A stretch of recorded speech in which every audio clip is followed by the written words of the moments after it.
Coming into the game space, the first thing you notice is we've got the door flanked by the banner out here, so everybody knows this is the esports space, and it just gives us a nice sense of team identity coming in. We keep any of the articles that the school newspaper's written out about us up here on the wall for people to read, our practice schedule and our match schedule as well, and then just a nice one-pager that we use for our open houses and parent communications as well. And then let's take you into the space. So this is our esports space.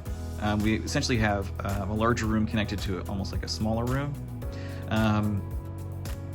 This big space is primarily Nintendo. So we have a nice centralized location here where we have 4 switches hooked up. In the far, the back of the frame there, you can see we have another 2-player station that we have hooked up. Coach's desk, tucked in the corner. Visibility for both rooms, obviously, trying to maintain a professional and academic environment. And then we have some more switch stations here that we also hook up to some laptops.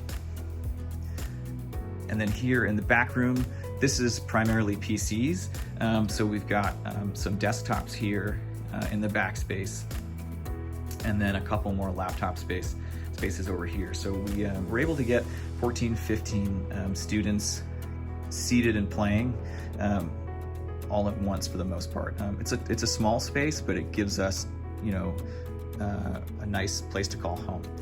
This here you see, this is part of the esports identity. Is I have our students essentially sign a contract, an informal contract, basically promising to be good citizens and community members to their teammates, and that contract is actually linked to a series of values that we have defined to help hold ourselves accountable to caring not just for ourselves but also for the broader community of the team. And then lastly, this is just a projector. We use this for some match review, some game footage review, and then sometimes for streaming.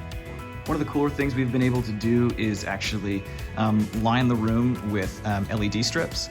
We're in the basement, perhaps fittingly, so we don't have any natural light coming in from outside, which makes it really nice and dark when you turn the lights off.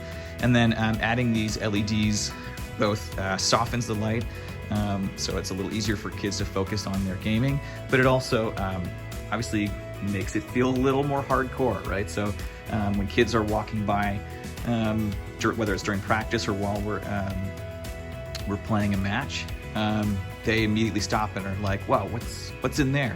It gives us kind of a unique identity and definitely a unique look here on campus.